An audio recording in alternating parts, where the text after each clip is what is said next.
Đây, mong mọi người vào chia sẻ giúp nhà tôi nhá. Ông tòa án này ông cho bọn cho bên địa chính vào đến đo đất cho tôi nhá. Đây, nhà tôi đã rào đây. Tôi không có xúc phạm. Tôi không xúc phạm. Đây. Đây ông địa chính này. Mấy ông bên môi trường đây. Đây thằng này thằng ăn cướp đây. Đấy, nó không có giấy tờ thì nó kiện khống nhà tôi đây. Đấy, mong mọi người chia sẻ giúp cho tôi. Đấy, nó vào nó đàn áp nhà tôi biết bao nhiêu ngày tháng này rồi. Cộng đồng mạng ơi, cứu giúp gia đình tôi. Bây giờ chính quyền vào cưỡng đoạt tài sản nhà tôi. Đây, vào đưa chính đến là bên môi trường đây. Có ông Quý bên môi trường đây. Cưỡng đoạt tài sản cho tôi, sinh sống ở đây 30 năm tôi mua. Ở đây tôi sinh sống 30 năm rồi. Đấy. Bây giờ nó đấy. Bây giờ nó đến nó đo đất đây. Mấy lần để đo đạc nhá. Mấy lần rồi nhá. Tôi không cho đo. Tôi không cho đo. Hôm nay vào cưỡng đoạt tài sản nhà tôi. Tôi không cho đo bao giờ phải đoạt tài sản nhà tôi. Hai bên để đây là cưỡng đoạt tài sản. Cưỡng đoạt tài sản gia đình tôi.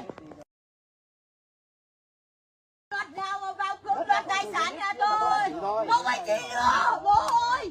Họ nó vào nó lừa đảo nó cướp đất đây. Bây giờ là chính quyền địa phương là tự nhiên là bây giờ như hôm nọ là đo để mang ra tòa là sao? Trong khi đó là phải có sự thỏa thuận của dân sự, nó không của hai bên.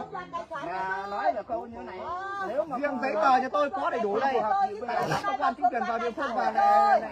Đưa tòa vào cưỡng đoạt tài sản cho tôi. Các ông bốc bèo ơi, bây giờ chính quyền gì mà cứ truyền vào cưỡng đoạt tài sản của tôi. Lô đất của tôi đây, lô đất tôi đây. Ngày vừa nó Đất của nhà vừa tháng các cái. Bây giờ thì các cái là năm 2026. Năm. Cái đất này là giống như bây giờ họ đi đây này. Đúng rồi. Đi như vậy, có nghĩa chú chỉ đâu thì sau họ thể hiện. Không phải chị, tôi không chỉ đến nhà tôi. Không phải chị ông, không phải chị, nó đến nó mà cướp đất. Nó vào nó cướp. Đây nha, tôi nói cho anh Quý bên môi trường đấy nhá. Này, tôi nói anh nghe nhá. Cái miếng đất này nhá là cái bọn thằng Hoàng Tuấn Anh và Nguyễn Đức Tạp cấu kết với Vũ Thị Sự, mấy Vũ Văn Công, Nguyễn Văn Vừa là đến nhà tôi cướp đất nhá. Bố tôi kiện lên tỉnh nhá mới ra được cái bản trích lục này. Anh đừng có nói bây giờ có số đo nó mới ra được cái bản này, chứ anh đừng có nói là bây giờ không ấy. Làm cái gì hay không đấy là chuyện của nhà tao. Dấu đỏ hay không đấy là phải sang cơ quan mày xin. Không phải cung cấp hết đấy. Đến vào cưỡng đoạt tài sản không có gì là tôi. Cái được cái gì đâu mà cung cấp. Không phải cung cấp. Có bằng chứng gì đâu mà cung cấp. Không phải cung cấp. Có bằng chứng gì xác thực hết rồi cung cấp. Không phải cung cấp hết đấy. Bà đi theo bên môi trường kìa. Đi theo bên môi trường kìa. Không cho bên môi trường đo. Đứng người ta cứ ấy là đo vớ vẩn. Đất đai bây giờ. Nhà tôi làm đơn rất chi nhiều lần rồi. Các anh đo là các anh chịu với pháp luật. Bây giờ ấy. Bây giờ các anh đo là các anh phải chịu trách nhiệm trước pháp luật. Bây giờ các anh đến đây là các anh ấy cậy quyền cậy thế. Nhà tôi nhá, lại tại sao đấy? Bây giờ 2025 rồi nó đến bên nhà tôi nó mới cướp. Hả? 2018 thì tôi đã đo rồi. Cái bể nước là của nhà nước. Cái bể nước của nhà nước, đất của trong nhà tôi, phân đất cho tôi. Bây giờ cái bể nước đấy là cái bể nước đấy đã dừng hoạt động rồi. Không nói cái đấy. Bây giờ đến cướp bóc đánh người, gây thương tích hủy hoại tài sản. Có hai cây trồng. Bây giờ hết sao đen rồi, giờ đến chính quyền đây. Đến ăn cướp cho tôi đây. Các ông các bà cộng đồng mạng không cướp gia đình nhà tôi, cướp thì áp bức nhà tôi. Không cho thẩm định. Bây giờ thẩm định vào để đưa đất cho tôi. Cưỡng đoạt tài sản cho tôi. Hôm nay chính quyền bàn nhau vào cưỡng đoạt tài sản cho tôi. Các ông các bà ơi, cộng đồng mạng ơi, cứu giúp gia đình tôi. Ban sai. Nhà tao không có chống đối người thành công vụ. Đừng có vu. Đất nhà tao có quyền giữ. Còn tại sao ấy? Còn tại sao nhà tao giữ? Đất nhà mày tao giữ làm gì? Đất nhà kệ cả chúng mày. Kệ chúng mày. Còn đây đi thuê giang hồ đến đéo làm gì được nhà tao. Có video đàng hoàng. Bây giờ ấy nhà tao không chống đối. Đừng có mơ. Đây này tôi nói ông bên tòa này. Tôi nói ông này. Bây giờ nhá, nhà tôi đấy là đã rào kín thế này rồi. Từ năm 2018. Đăng ký trồng dâu nuôi tầm. Có bìa chứ, ý là có bìa. Có bìa đồ đang bảo ngân hàng. 6 sao. Thế còn bây giờ cái chỗ đám mày tôi trồng dâu nuôi tầm tôi đã vào mà trong khi đó Năm 2018. Năm bọn nó cướp năm 2018. còn cái này đấy, cái giấy kẽm này là tôi vào từ năm 2003. Có cái nào bìa nào ấy thì chú Còn này gửi cho còn này cái Bà đứng kia bà canh bên địa chính không cho lên trên thẩm định đất nhà mình. Bây giờ đấy, bây giờ bố tôi đã kiện bên ủy ban xã, ủy ban huyện nhá. Đó. Mà bây giờ các ông bây giờ đi vào đây các ông đòi thẩm định đất cho tôi thì sao thẩm định được?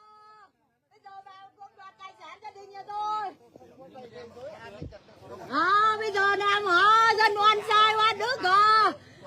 Bây giờ Phạm Ngọc Khải nó cầm đầu bọn nó cướp rồi. Nó hủy hoại tài sản đánh người gây kinh tế, hủy hoại tài sản đánh người gây kinh tế. Đây tôi không biết. Còn đất đai bao giờ được bồi thường, nhà nước bồi thường cho tôi thì các ông vào. Bây giờ vào cưỡng đoạt tài sản cho tôi. Vào cưỡng đoạt tài sản cho tôi. ăn cướp một đòi bồi thường. Không, nhà tôi. Vâng, đúng rồi. Không, nhưng mà nhà tôi không cho lên đất cho tôi. Tôi không cho đo đất cho tôi. Tôi không cho lên đất cho tôi đo được. 30 năm nay tôi sinh sống ở đây rồi, bây giờ vào cướp bóc cho tôi. Đánh người gây thương tích hủy hoại tài sản. Bây giờ ấy, tôi nói các anh này, từ ngày 13 đến ngày 19, đấy nó đến nó phá hoại tài sản trên đất cho tôi. Đấy. Mà cái từ ngày 31 tháng 12 năm 2025 đến ngày mùng 5 tháng 1 năm 2026 nó liên tục nó nắm lại đất đá nhà tôi, rách hết cả nhà tôi ra. Đây là nói vậy. Bằng chứng đâu? thằng này gây thương tích cái này nha mày. Anh là gì làm việc thôi. Bây giờ tôi nói không phải. Không đua. Tôi không đua. Không, bây giờ đánh mẹ tôi, đánh tôi bây giờ là các ông đánh thương tích tôi có ấy, tôi có ấy. Tôi ấy. Bây giờ một miếng đất này làm sao mà 4-5 người hộ 4 nhà tôi đến chiếm từ năm 2018 đến giờ được. Bây giờ chính quyền vào ăn cướp bóc cưỡng đoạt tài sản cho tôi. Bây giờ không. Bây giờ tôi không cho đua hết đấy. Không cho lo gì đấy. Không cho đua. Trên đất cho tôi. Này, đúng vào đấy nhá. Đúng vào cái máy này là hủy hoại tài sản nhá. Bây giờ vào đất tôi phải bồi thường. Con chỉ nói như nào thì chỉ có làm đơn gửi lên vào. Tôi không biết, không cho đất cho tôi. Không có lên đất cho tôi. Không được cho đất cho tôi, đúng rồi còn gì nữa. Lên đất cho tôi cưỡng đoạt tài sản. Cho nó con nhà này. Nó kích vào này. Tôi không cho bấm hết đây. Tôi không cho bấm hết. Đi đâu? Rồi còn cái kia là ở trường, cái là trường gì đó? Vào cưỡng đoạt tài sản. Vào cưỡng đoạt tài sản cho tôi. Hôm nay chính quyền vào đến cưỡng đoạt tài sản cho tôi.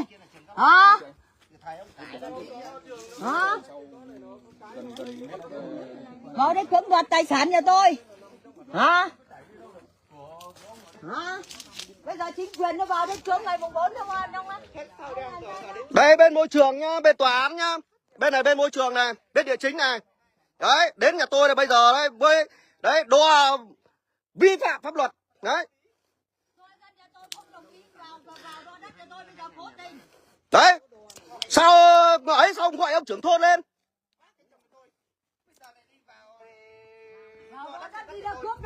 Hả? Đây cái miếng đất này hết rồi đấy, người khác đến đòi đo đất cho tôi này. Tôi không biết ông tòa án là ông tên gì nhá. Đấy. Nhà tôi rào lại như này mà bây giờ nó đến đo. Mà chỗ này là 2 xào thiếu 30 mét vuông đủ 2 xào. Anh nhá, cứ quay phim đăng lên mạng xã hội, tôi chưa được phép của tôi á, nói là tới này cái tôi mà thấy cái Tôi như thế nào nhà tôi chịu trách nhiệm, tôi đăng lên tôi chịu trách nhiệm. Nếu mà tôi sai tôi chịu trách nhiệm. Bây giờ đất đai nhà tôi mà bây giờ các ông đến là tự nhiên các ông đến thẩm định làm sao? Không được sự đồng ý của tôi. khi thẩm định tòa đã gửi quyết định rồi.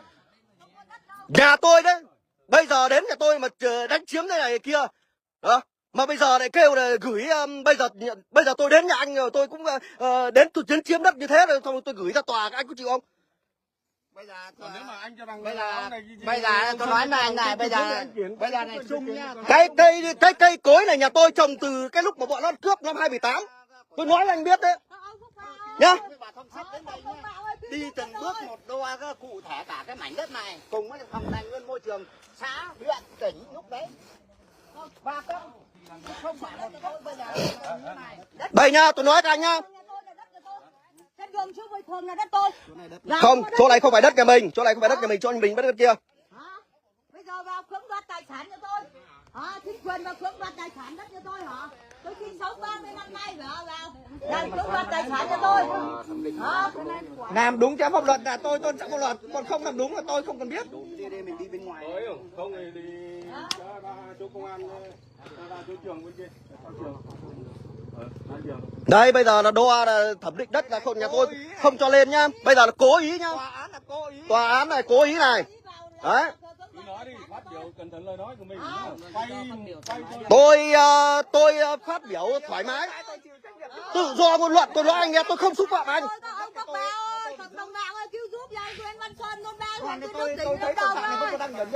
Đây còn thằng này đánh mẹ con tôi nhá. Đấy. Phá hoại tài sản dẫn đầu. Thuê sao đẹp đến. Đấy. Bỏ cái mặt ra. Làm sao mà phải ấy. Rồi, tay ca đi.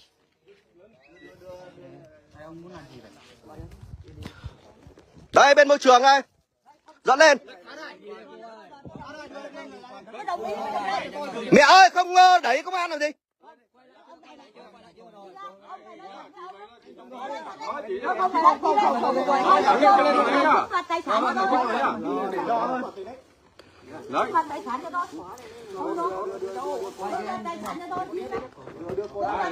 Đây nhá, mọi người chia sẻ dùm nhà tôi nhá. Đây. Các ông đến là bây giờ đàn áp dân này. Đàn áp dân này. Đấy. Không có sự đồng ý của tôi mà bây giờ là đưa bên ấy là đến đàn áp nhà tôi đây. Ông các bé ơi. Dân tôi quan trọng. Tôi ơi, cho quyền phải rồi. Tôi bán cả cái tài sản ở quê mà tôi mua. Tôi ở đây có gì đâu. Bây giờ các anh là Thôi anh cứ trình bày của anh rồi. Nhưng mà bây giờ đo là xem như nào. đó, dây camera là tôi đã giả. Ở đây cướp đoạt tài sản cho tôi. Quay lại Tôi sinh sống ở đây mấy giờ. Bây giờ lấy thẳng ra Cô ý gây thương tích à? lấy thẳng ra đồng trường đây. Cô ý gây thương tích cho tôi. Hải đâu hả? Thẳng từ đây ra đến trường đúng không? Dạ đúng rồi. Rồi. Ra là máy là nó bắn tọa đồ lên đó. Bây giờ cô Rồi bây giờ các anh đấy là bây giờ anh trình bày tất cả là đây là của anh đúng không? Anh làm một cái trình bày lên tất cả tài sản đó trên đất có cái gì trình bày gửi cho tôi. Không phải nói mồm, tôi nói cho đấy nhá. Tôi gửi tất cả văn bản cho là toàn là công nhận. Tôi tên là đã gửi cho toàn trước đây rồi. Hủy hoại tài sản. Còn bây giờ nói mồm ai nói mồm nói được. Bỏ loạt tài sản mà không làm mà để nó dân là tôi làm cái gì là phải có những cái Nhưng mà vào không có vào đất của tôi nó không có quyền bây tôi. giờ trên bên ngoài là kém dây kém cài. Không phải Ngày trình xưa bày hết từ đấy. 22.000 Không phải trình bày. Đi vào cướp đoạt tài sản cho tôi. Tài sản cho đồng mấy chục năm rồi. Bán cả cái tài sản của tôi vào đây mua cái mảnh đất này. Ông dở à. Đất nhà mình thì mẹ cho nữa.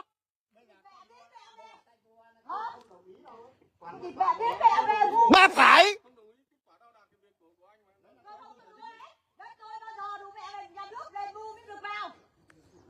nói cho ấy nhá. Cộng đồng bạn ơi, kêu giúp huyện Tân Xuân, chúng ta sao đông mua huyện đi nước tỉnh Lâm Đồng. Kêu giúp anh oan ức bây giờ đánh người hủy hoại tài sản phá nhà, đánh cho Bùi Thị Nhất loại tài sản phá nhà chặt phá cây trồng mà bây giờ không mà đến giờ là nước mùng 3 mùng 4 tháng 3 năm 2026 nên cưỡng đoạt tài sản nhà tôi. Đây là khu của nhà anh hết đúng không? Đúng rồi.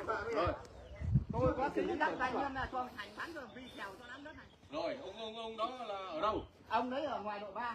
Gửi cung cấp cho tòa địa chỉ đấy. Là Ở bán đội 3 ông là bán mấy chủ rồi. đấy. Là hiện tại bán mấy chủ rồi. Ý là đang Nhưng mà hiện tại bây giờ này. đang ông ghi đó là ông ký giáp danh ấy thì Ông ghi đầu tiên là tôi ký ông mua ra miếng đất này từ năm 2000. cung cấp hết người. Thôi không phải nói. Miếng đất này. Này, không phải nói nhiều. Còn đây số đất này là không phải phạm vi nhà tôi thì tôi không liên quan, tôi không nói gì đấy, nhưng mà tôi biết từng chủ một, bán thời điểm nào, bán cho ai. Không phải nói nữa. Nhà mình có ký giáp danh với người ta rồi. Ông không phải nói làm gì nhiều. Bảo đi cố tình cưỡng đoạt tài sản cho tôi. Đó. Hôm nay chính quyền là vào cưỡng đoạt tài sản, cố tình cưỡng đoạt tài sản cho tôi.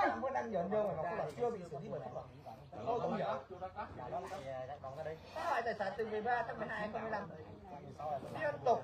Rồi mấy cái này đo xong rồi đấy nhá.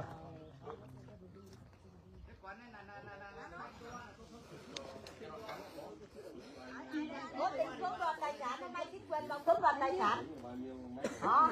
Bán mấy phụ này nhé, bán mấy phụ này mà chủ đất bán mấy phụ này. Tôi không tranh chấp với ai cả. Không phải nói Chưa nhiều. bị xử lý bằng pháp luật. Mà bây giờ đi vào là Rồi sai phải với anh pháp tố luật. cáo bên công an thì anh lên đó làm. Ông ơi, một luật tội phạm nó phá hoại cảnh trường đây này. Nhá. Hủy hoại tài sản đấy người gây thương tích chưa? Cơ quan công an này. Đây này. Mà đi Không phải đâu. Thì anh có giấy tờ gì anh cung cấp cho tòa án.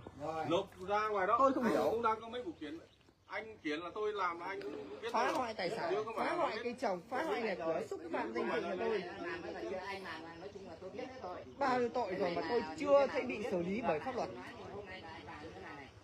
Vào có được sự đồng ý của Gây tôi dối không? an ninh trật tự, áp đáo tại gia. Hôm nay vào cưỡng đoạt tài sản cho tôi. Rồi, lấy Hả? sổ đi gửi. Các ông nước vào ơi. Cái này có sổ thì anh cứ đang ở đâu? Chỗ nào? Sao mồm máu kia? Nói chưa? Có máu rồi. Chụp lên. Chụp lên. Làm sao? Ai làm gì bà ấy? Hả? Ai làm gì bà mà mồm có máu ấy? Vừa công an. Công an làm sao đổ máu ấy. Đó. Sao vừa bà không nói?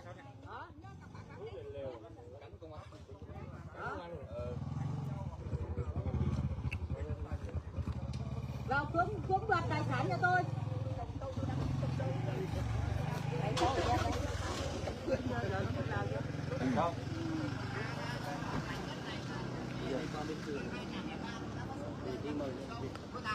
Rồi, vậy là